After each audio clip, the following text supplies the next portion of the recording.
Aujourd'hui, j'ai le plaisir de m'entretenir avec Nadia Cardin, qui coordonne le collectif des partenaires en développement des communautés, qui est un espace de réflexion, de collaboration qui regroupe plus d'une vingtaine de membres et avec lequel Communagir est complice depuis le tout début. Alors, bonjour Nadia, Bonjour Catherine, merci de me recevoir. ça me fait plaisir. Tu coordonnes le collectif depuis combien de temps, Nadia? Puis c'est quoi qui t'a amené au collectif? En fait, ça va faire 1 an que je suis à la coordination du collectif. Mais je suis arrivée en même temps que la pandémie là, qui nous a Ouais. tous frappés, donc entrée bien marquée. Mais avant d'être au collectif, j'étais à la coordination de la Corporation de développement communautaire de la MRC de Masquinongé. J'ai aussi travaillé pour des organismes en environnement avant d'être à la CDC. Donc, ça fait une douzaine d'années là, que je suis dans le milieu communautaire là, au Québec. Dis-moi, Nadia, ça a été quoi tes premiers contacts avec Communagir?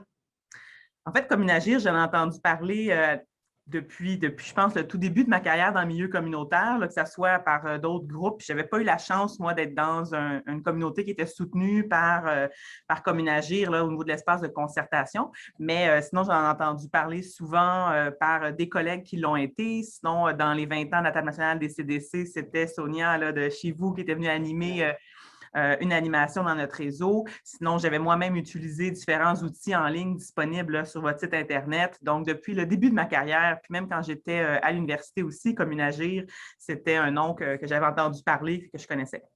Nadia, pour Communagir, la mise en place de conditions favorables au développement collectif, ça passe entre autres par des partenariats forts avec d'autres organisations, avec d'autres acteurs. Alors, au collectif, on est en plein là-dedans, puis c'est pour ça qu'on y est depuis la création du collectif, ni plus ni moins.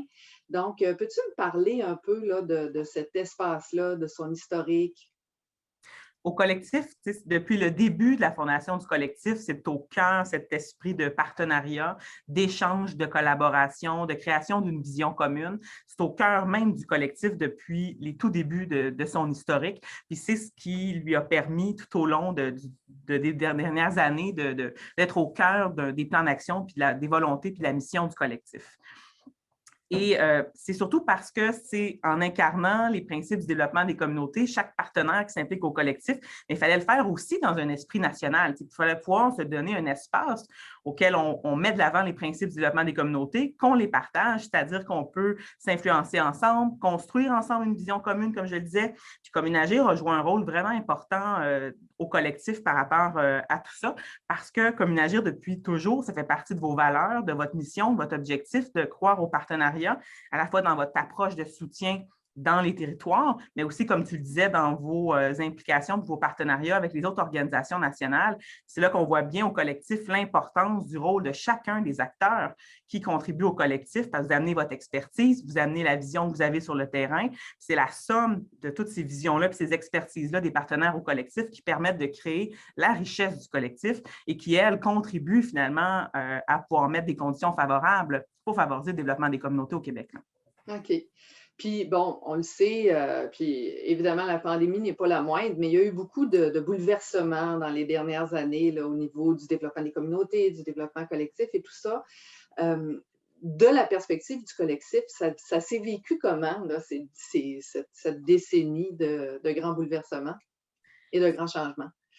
C'est vraiment intéressant quand on regarde l'historique du collectif, avec la super BD qui a été produite, entre autres, par l'OVSS, mais de voir que, oui, l'intention de se regrouper pour échanger, discuter, est née, comme je le disais, au collectif parce qu'on sentait des transformations de fond, mais après, c'est solidifié aussi à travers les crises et les bouleversements qui sont vécus parce que c'est dans le partage de ce qui se passe dans chacun des réseaux, en se rendant compte qu'on vit des réalités similaires dans chacune de nos organisations face aux crises, aux bouleversements, puis que là, on se rend compte, hey, toi aussi, il se passe ça chez vous, il se passe ça chez nous, comment vous réglez ça, échange de pratiques. La crise vient solidifier parce qu'elle concrétise un objectif commun, trouver des solutions à ce qui se passe.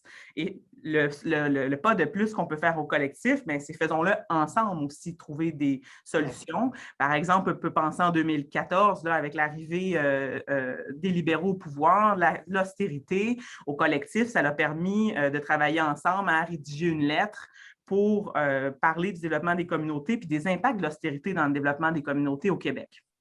C'est vraiment à travers des crises et des bouleversements que c'est venu solidifier beaucoup les actions du collectif puis qui est venu donner une capacité de travailler ensemble sur quelque chose qui était commun à tous. Puis Communagir a joué là aussi un rôle important parce que, comme étant un partenaire qui vit lui aussi ces bouleversements-là, bien, on a pu alimenter les discussions de par sa lecture terrain, puis de ce que lui voit même à travers ses réseaux, puis a pu s'inspirer par le fait même des discussions collectives pour apporter ça dans son propre réseau. Fait que, ça vient vraiment comprendre l'importance de la somme, comme je le disais tantôt, de chacune des expertises, puis des lunettes de chacun des partenaires du collectif, là. OK. Parlant des partenaires, peux-tu faire une petite description de qui se retrouve autour de cette table-là, là? Bon, quand il y a une table, parce qu'en ce moment, on est plus en virtuel, mais… Oui, le collectif, en fait, c'est une vingtaine d'organisations, pour la plupart nationales, certains régionaux là, de par l'ampleur de leur territoire, comme Montréal, Québec ou Sherbrooke, mais sinon des acteurs nationaux, des réseaux, des milieux communautaires, développement social, philanthropique, des groupes d'animation de processus de soutien comme Communagir, Dynamo, Niska, des groupes de recherche, des organisations philanthropiques. Toutes ces organisations-là ont comme point de convergence de travailler dans le développement des communautés, mais dans leur secteur et leur perspective là, qui lui est propre à chacun de ces acteurs-là. D'ailleurs, si quelqu'un était curieux de voir qui sont les membres plus spécifiquement, ils peuvent visiter le site du collectif des partenaires en développement des communautés où tout le monde est nommé. Tout à l'heure, Nadia, tu parlais de l'OVSS, l'opération Veille et Soutien Stratégique, qui est un projet partenarial qu'on coordonne de chez Communagir. Et puis, vous avez produit 2 veilles COVID, un peu les impacts de la COVID sur cet écosystème-là du développement des communautés. Et puis, je me demandais, là, à partir de là, à partir des observations de ces 2 veilles-là, de ce que les gens ont dit, comment toi, tu entrevois les 10 prochaines années de développement des communautés? Comme étant névralgique, la crise nous a tous secoués vraiment beaucoup. Puis moi, j'arrivais au collectif au même moment où cette crise arrivait là. Puis avant la crise, mais le collectif avait des intentions, avait un objectif puis un grand projet d'une démarche des États généraux en développement des communautés. Puis la crise est arrivée comme un cheveu sur la soupe pour tout le monde dans le monde, là. Et c'est venu remettre en question, nous faire questionner la pertinence, réfléchir où est-ce qu'on s'en va, et surtout aux impacts qu'on commençait à sentir dès le début. On s'est dit, comme toutes les autres crises, là, il va y avoir des impacts majeurs dans le développement des communautés avec ce qui se passe.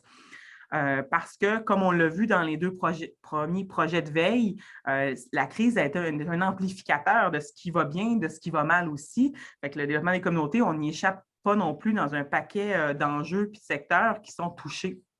Et plus que jamais, on s'est rendu compte, suite aux 2 projets de veille, de l'importance de la démarche des États généraux pour les prochaines années parce que plus que jamais, les territoires vont avoir vécu des grands bouleversements. Fait que l'action sur le terrain a été modifiée, a changé. Dans les derniers mois, on a travaillé plus sur l'urgence d'agir, sur le ici et maintenant. Il y a des enjeux reliés à la crise sanitaire. Il faut y trouver des solutions.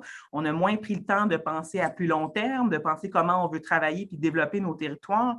Fait qu'on se rend compte que plus que jamais, il faut sécuriser ces espaces-là dans les territoires puis aussi au niveau national pour se dire comment le développement des communautés, face à tout ce qu'on a vécu, on l'entrevoit pour les prochaines années, puis comment qu'on veut trouver des solutions à ce qui se passe, mais surtout comment on veut bâtir des communautés qui seront plus résilientes pour pouvoir mieux réagir aux prochaines crises, parce que comme ce n'était pas la première, ça ne sera pas la dernière.